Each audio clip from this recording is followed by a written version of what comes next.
Coucou tout le monde, j'espère que vous allez bien. Retrouvez-moi aujourd'hui sur Team Komoko pour un nouveau numéro de news, l'essentiel de l'actualité comorienne qui s'est déroulée cette semaine.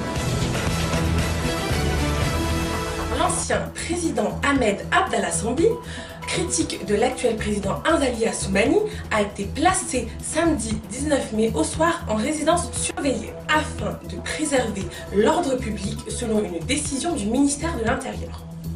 L'assignation à résidence de M. Sambi intervient peu de temps après son retour au pays, après 6 mois d'absence. À peine rentré aux Comores, il avait dénoncé la décision de M. Inzali de suspendre la Cour constitutionnelle et son projet de référendum de révision de la Constitution prévu le 29 juillet.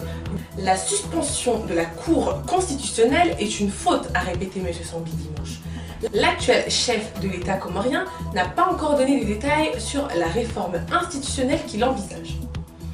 Mais il a d'ores et déjà prévu une élection présidentielle anticipée en 2019 si le référendum est approuvé. M. Inzali, ancien putschiste, a été élu à la présidence en 2016. Son mandat se termine théoriquement en 2021.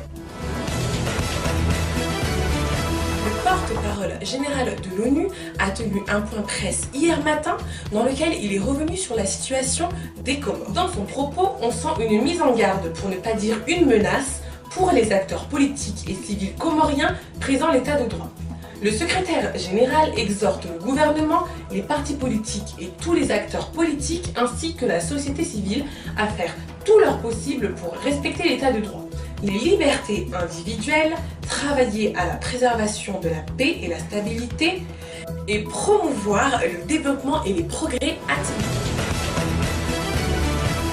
Le 6 mai, l'équipe VRP Paris a accueilli l'élection Mister Afrique France. Cet événement, dirigé par l'équipe Boomer, a pour but de mettre en avant l'élégance et la beauté de la diaspora africaine. Cette année, les Comores ont su être représentés comme il se doit. En effet, pour la première fois, un Comorien a su se démarquer jusqu'à la finale et a été, durant la soirée, élu Mister Public Afrique.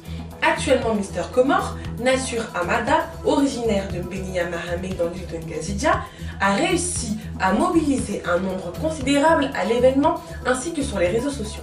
C'est aussi dû au charisme des autres participants qu'au long de la soirée, les jurys ont eu du mal à se départager et ont élu pour la première fois un Mister Public Afrique. Ce titre met en évidence la détermination et la force qu'a eu Nassur et toutes les personnes qui l'ont soutenu tout au long de l'élection. À cet événement, il y avait toute la diaspora de représenter. Les Miss de plusieurs pays ont répondu présent, dont notre chère Rimouane Zao, Miss Comore 2018.